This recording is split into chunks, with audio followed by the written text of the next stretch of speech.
여러분 반갑습니다. 그림책 인문학 5강 시작하는 날입니다. 지난 한 주는 참 슬프기도 하고 안타깝기도 하고 반가운 것인지 모르는 일, 청와대가 용산으로 이주하는 대통령 집무실이 그게 발표됐어요. 영욕의 900년의 청와대 역사, 고려 숙종 때 만들어진 그 서경? 서경 아니고 남경, 한양을 임금이 이주하는 지역으로 삼는 그런 시절부터 출발해서 700년, 900년이라는 역사. 지금은 이게 옳은지 그른지 알 수가 없어요. 시간이 더 지나봐야 알겠죠. 옮겨야 할 타당성을 가진 사람들은 적극 환영할 것이고, 또 우리 같이 좀 예민하고 민감한 측에서는 뜨악해하고 이런 시간이지만 지나놓고 보면은 결국은 선택된 일이 잘한 것인지 잘못한 것인지는 나중에 밝혀지는 문제고, 이제 우리가 지켜보고 바른 길로 갈 수 있도록 관심을 가져야겠습니다. 오늘 그림책의 인문학 5강. 네. 5강은 어떤 이야기가 펼쳐질까요? 그림책에서 배우는 나눔의 미학이죠. 네. 나눔이라는 것이 어떤 것일까요? 나눔과 배려에 대해서 순서를 이타심 첫 번째로는, 두 번째는 나눔과 배려는 어떤 의식에서 출발할까, 그 정체에 대해서 우리가 알아보겠습니다. 그 다음에 이타심이 주는 행복감, 그림책으로 살펴보는 이타심, 이타심을 배우는 인문도서, 이렇게 하는데 우리가 테마를 5강, 6강으로 그림책으로 배우는 나눔의 미학을 결정했기 때문에 2주 연속으로 배웁니다. 알아봅니다. 그래서 그런 차원으로 나누어서 진행할게요. 네. 오늘은 그 나눔과 배려, 이타심에 대해서 집중적으로 만나볼게요. 1강 때 소개했던 사과가 쿵이라는 것을 또 다시 한번 표지를 보여주는데, 배려, 나눔, 이타심, 그 다음에 그 함께 이어가는 가장 진수를 보여주는 책이 아닐까 하는 생각이 들어서 나눔과 배려로 이 책을 여러분들에게 보여드립니다. 먼저 이타심에 대한 명언을 좀 봐볼게요. 토머스 소웰이라는 사람은 예의와 타인에 대한 배려는 푼돈을 투자해 목돈을 돌려받는 것이다 라고 했네요. 네, 얼만큼 소소하게 남을 배려했을 때 나에게 오는 축복과 이런 응원이 얼마나 큰지를 보여주는 명언이고요. 두 번째로는 이기주의란 내가 원하는 대로 사는 것이 아니라 상대에게 내가 원하는 방식으로 살라고 요구하는 것이다. 네, 자기중심적인 게 아니라 상대를 나에게 맞추게 요구하는 것. 그 다음에 또 사랑의 첫 번째 의무는 상대방의 귀 기울이는 것이다. 그렇죠. 남의 의견을 들어주고 존중하고 배려하는 것. 이렇게 명언을 좀 먼저 우리가 에피타이저로 살펴봤고요. 본격적으로 나눔과 배려는 어떤 의식에서 출발할까? 남을 도울 때 뇌의 움직임은 무엇일까? 제가 한번 쭉 이야기를 나누겠습니다. 우리는 남을 배척하는 것을 이기적이라고 합니다. 그렇죠? 하지만 자신의 이익을 포기하고 타인의 이익을 소중히 여기는 것을 이타심이라고 해요. 많은 신경과학 교수들은 이기심을 발휘할 때 우리의 뇌 안에서 무언가를 얻었을 때처럼 활발하게 뇌가 움직인다고 해요. 실제로 신경과학 교수들의 실험 데이터를 보면 일정 금액을 자신이 다 갖고 자선단체에 기부하지 않겠다는 쪽과 자신이 가질 돈의 일부를 떼어서 자선단체에 기부하겠다는 쪽에 뇌에서의 움직임을 비교 분석한 데이터를 보면 자기 것을 떼어서 남에게 기부한다는 쪽의 뇌가 더 큰 활동을 보였다고 합니다. 다른 사람에게 도움을 주는 것은 그 사람의 심리적인 만족감에 상당한 기여를 한다는 것이죠. 우리는 대개 보상을 물질적인 것으로 축소해버리는 경향이 있어요. 아마도 오랜 시간 동안 보상은 곧 물질적 보상이다라고 인식돼서 그렇게 고정됐을 것이죠. 하지만 물질과 함께 오랜 시간 동행해 온 것은 남을 돕고 함께 하려는 마음이에요. 우리나라 미덕 중에 자기 입에는 밥을 못 넘겨도 지나가는 행인이 배가 고프면 불러서 밥을 내주는 것도 이와 무관하지 않습니다. 더러 먹거리가 없으면 좀 전에 먹었다, 이따가 먹겠다는 등 그 대상이 편안하게 먹도록 내주는 마음은 물질을 얻는 것과 다른 만족인 것이 있어요. 물론 우리 미풍을 부정적으로 매도하려는 쪽도 꾸준히 이어왔습니다. 뭐 보는 시각에 따라 무슨 말이든 할 수 있는 것이 표현의 자유니까 달리 그것에 대해서 저는 토를 달고 싶지는 않습니다만은 또 이런 것도 있어요. 손님을 초대해서 있는 정성 없는 정성 다 쏟아서 한 상 가득 차려놓고 차린 것이 별로 없지만 맛있게 드세요 라고 하는 말로 허세 부린다고 하거나 표리부동한다고 말하는 사람도 있죠. 우리 민족성을 좀 낮추어서 보는 경향이 있습니다. 또 우리 민족성에 잘한 일, 좋은 일, 자랑스러운 일을 마음껏 내놓고 말하지 못하는 경향이 있습니다. 이것 또한 뭐 지나친 겸손이다 아니면 자기를 감추려고 한다 이렇게 생각하는 쪽도 있기는 해요. 겸손을 미덕으로 강조하는 유교 문화에서 오랫동안 이어진 민족성이기 때문에 가진 성향이죠. 이거를 막 부정적으로 말한다면 좀 애매하긴 해요. 그래서 어쩌면 반어적 표현도 생기는 것일 수도 있고요. 자기는 배가 고파도 남을 배불리 먹이려는 배려, 또한 가식이나 위선으로 매도하는 것이 좀 애매합니다. 잠깐 옆으로 갔어요. 다시 돌아오면 남을 돕는 마음이 생기는 것은 뇌의 비밀이 있다고 합니다. 여성이 모성애를 느끼도록 돕는 신경 전달 물질 옥시토신은 우리가 어려움에 처한 사람들을 발견할 때에도 보살피도록 작동한다는 것입니다.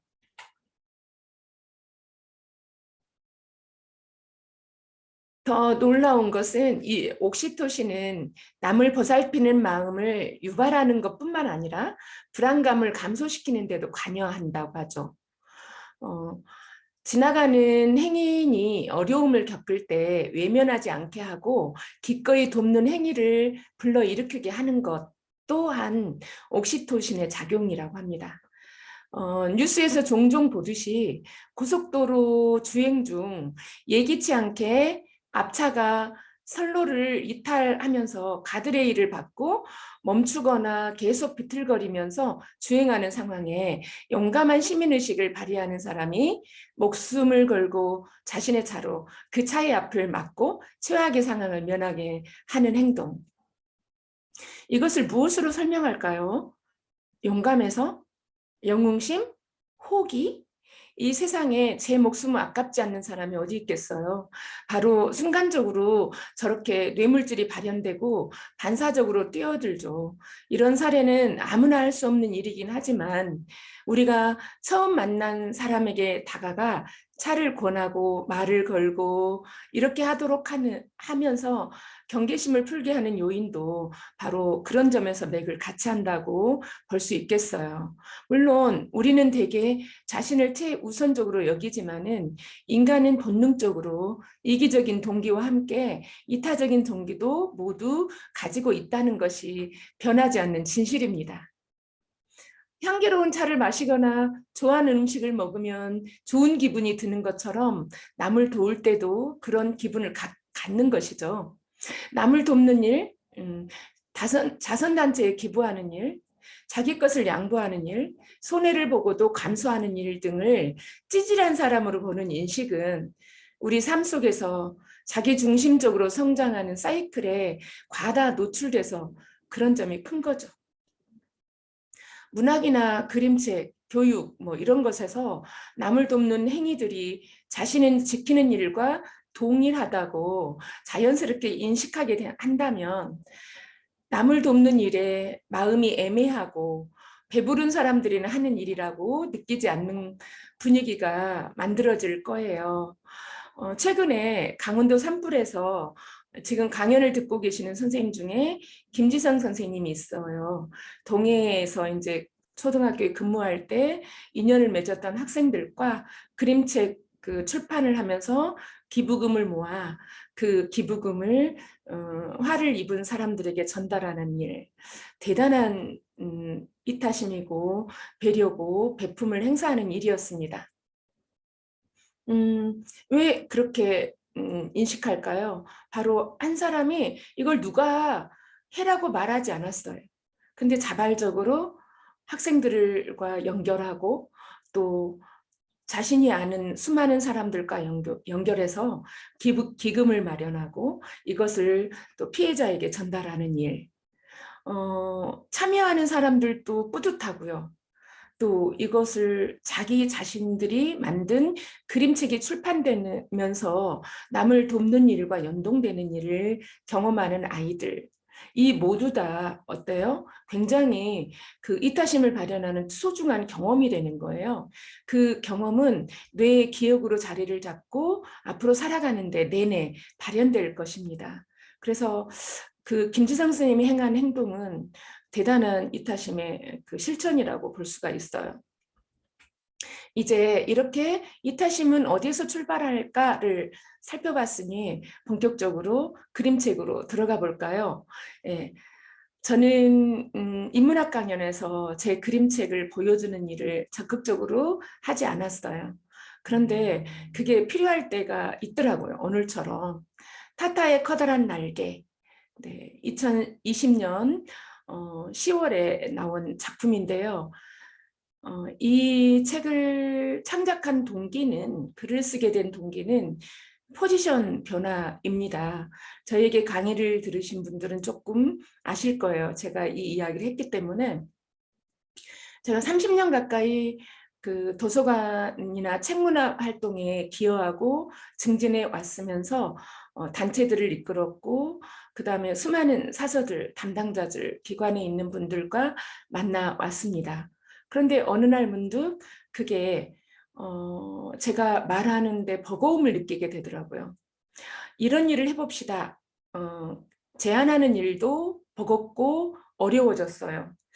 그 이유가 무엇일지를 제가 못 느끼다가 문득 그거를 책으로 옮겨보고 싶었는데 마침 TV에서 타조가 현란한 춤을 추는 모습을 보고 제 머리에 들고 있는 무게감과 타조의 날개의 무게감의 일치감을 느낀 순간이 있었습니다.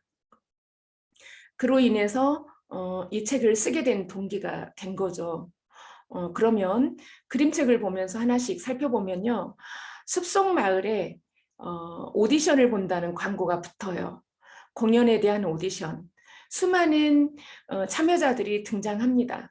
이 그림을 그려준 오주원 작가는 저랑 만난 적이 없어요. 단 한 번도 만난 적이 없는데 어떻게 제가 표현하고 말하고자 하는 그것을 잘 간파하고 파악했어요. 그래서 그림 속에 잘 녹아냈는데요. 예를 든다면은 오디션을 보러 온 경쟁률이 대기자가 119번까지 가요. 여기서 끝날지 앞으로 더 많이 갈지 우리가 대체로 TV에 그 가요 가수 오디션을 보면은 몇천 대 1을 뚫고 1등이 되곤 하잖아요. 마찬가지로 여기도 그게 연출되어 있거든요. 타타도 부푼 꿈을 갖습니다. 왜냐하면 자기 자신에게 갖고 있는 그 아름다움, 그동안의 삶의 축적, 그리고 오래된 숙련된 그 날개에 대한 자부심, 그런 것들이 있기 때문에 오디션에 나가서 주인공이 될 부푼 꿈을 갖게 됩니다. 그리고 실제로 오디션을 봤어요. 그리고 이제 합격했죠. 많은 그림들을 제가 생략했고 여러분이 직접 보시라고 그림에 다 넣지 않았습니다. 6친구가 오디션에 합격을 하고 화환을 선물 받아요. 목에 거는 꽃목걸이를 선물 받고 녹화 시간을 갖게 되죠. 그리고 부엉이 선생님이 이제 각자의 어떤 역할을 할지 생각해 보라고 하고 친구들은 열심히 자기 특징에 맞는 춤 연습을 하기 시작합니다. 타타도 주인공이 될 부푼 꿈을 가져요. 이렇게 뒤에 아름다운 배경색을 갖고 있죠. 예. 그리고 다른 친구들처럼 저마다의 특징에 맞게 무대에서 자기의 가장 알맞은 춤을 연습하기 시작하는데 타타는 대단한 자부심을 갖고 있어요. 분명히 이 아름다운 날개를 갖고 있어서 주인공이 될 거라는 기대감. 그런데 어떻게 하면 좋아요? 이 그림은 정말 그림 작가가 멋있게 재구성한 그림입니다. 배경을 다 빼고 인물 중심으로 나타냈는데 친구들의 춤을 다 방해해요. 이 날개가 너무 커서, 이 무게감이 너무 커서 앞에서 보이지 못하게 방해하거나 동작을 멈추게 하거나 부딪혀서 쓰러지게 만들거나 결국은 걸림돌이 돼버려요. 자기가 그동안에 축적했던 노하우, 자부심, 앞으로 나아갈 방향성에 대해서 완전한 걸림돌로 인식하게 되고요. 어떻게 보면은 이것을 이제 저로 대비한다면 시대의 흐름에 변화를 필요로 하는 거죠.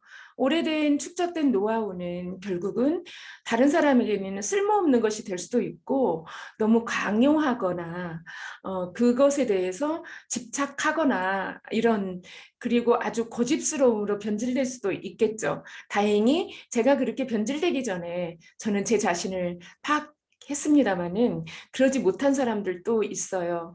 나이 먹어가면서 고집이 는다. 뭐 이런 많이 들어보셨겠죠. 어찌 운이 좋게 저는 저를 돌아볼 힘이 생겼는지 문득 이렇게 가는 게 맞나? 이 거대한 경험과 축적된 어떤 노하우가 과연 다른 사람들에게 강요하거나 하지 않나 이런 생각을 느끼게 했어요. 그림 작가의 대단한 해석이 바로 이 부분인데 이제 타타는 고민하고 슬프고 좌절해 있어요.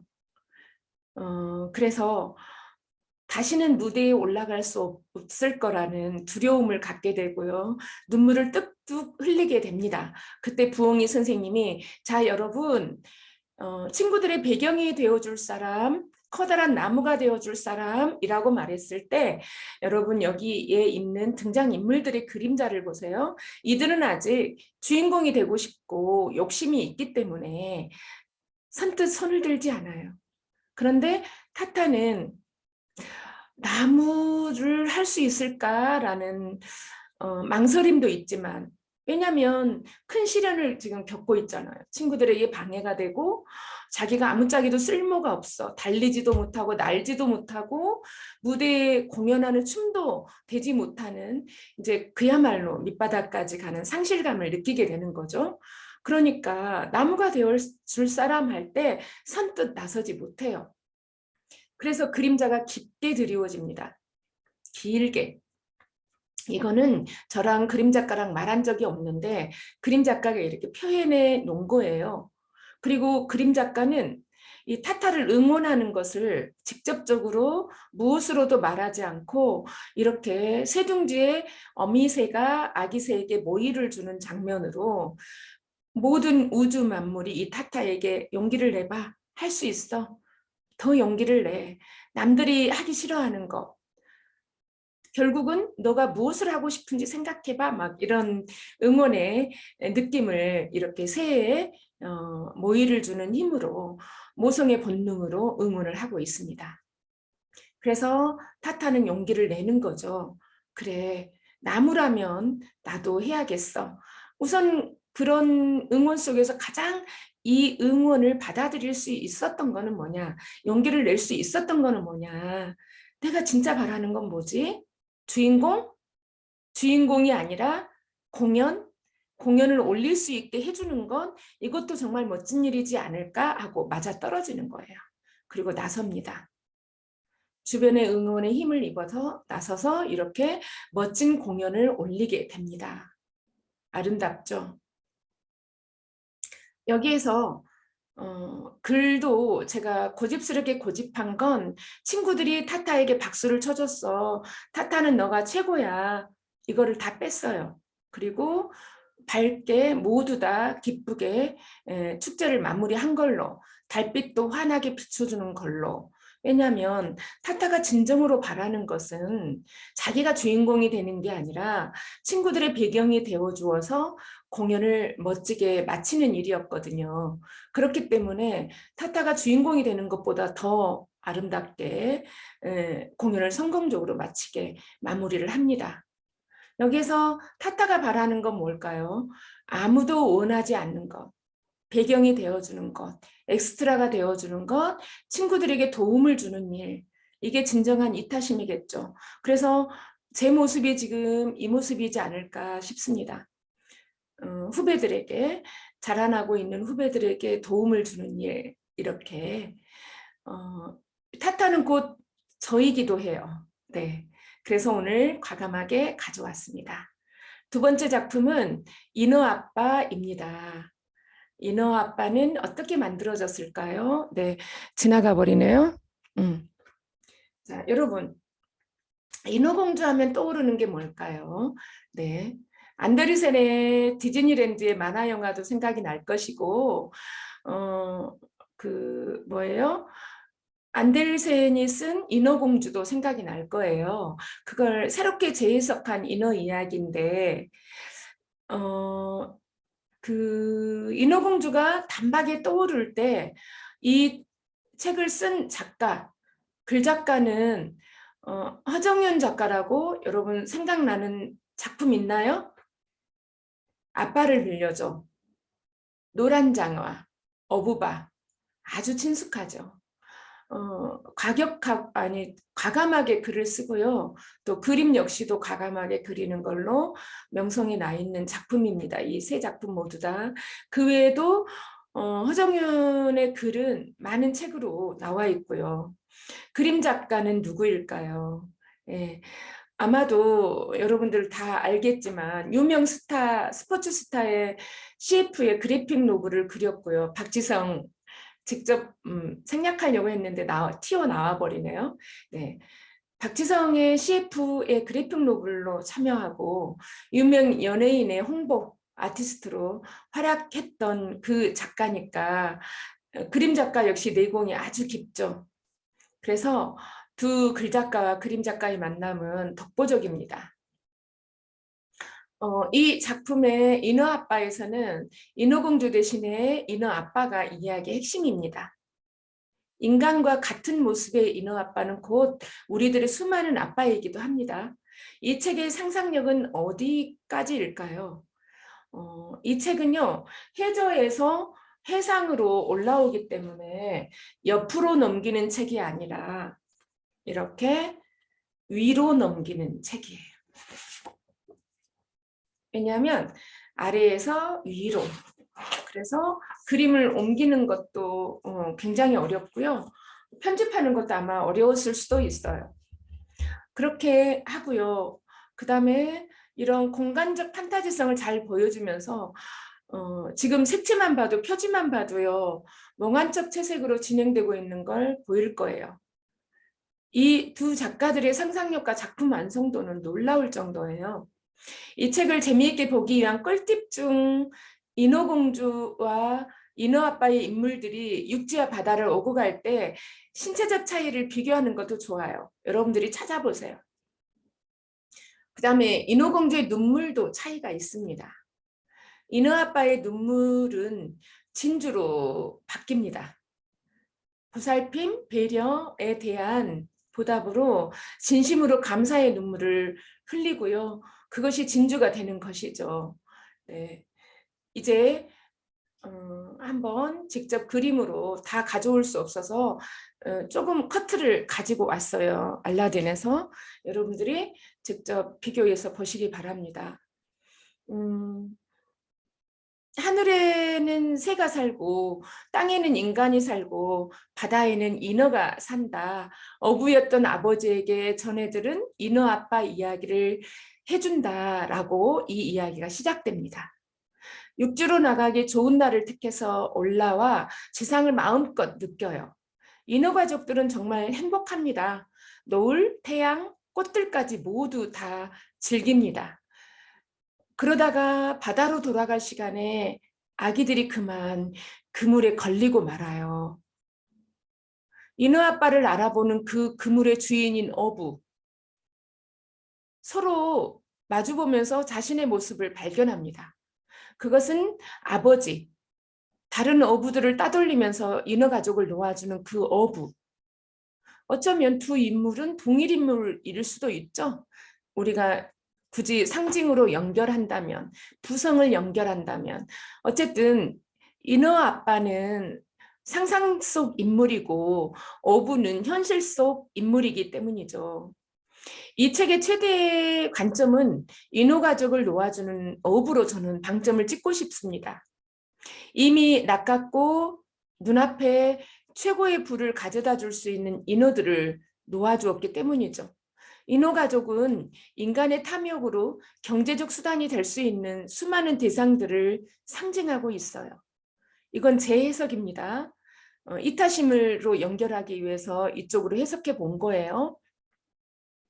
동물원의 동물들, 노동력을 착취당하고 있는 제3세계 아이들, 비단 사람이나 동물이 아니더라도 자신의 보유하기만 하면 일확천금이 될 수 있는 수많은 대상들, 그것을 놓아주는 어부의 마음, 그것은 바로 보살핌이고 이타심이고 배려를 실천하는 것이죠. 물론 어부가 그 배려를 실천하도록 이끄는 부성이라는 공통점이 크게 작용을 하고 있고요. 정말 아름답지 않나요? 이 책이 나온 지 며칠 안 됐어요. 그런데 보고 제가 너무나 멋있어서 여러분들과 공유하는 것입니다. 다음은 슈퍼거북과 슈퍼토끼, 네, 로 잘 알려진 유설아 작가님의 작품입니다. 욕심은 그만, 레이스 장갑. 이 작품으로 다시 돌아왔는데 유설아 작가는 작품을 의인화해서 시리즈로 잘 내고 있는 작가입니다.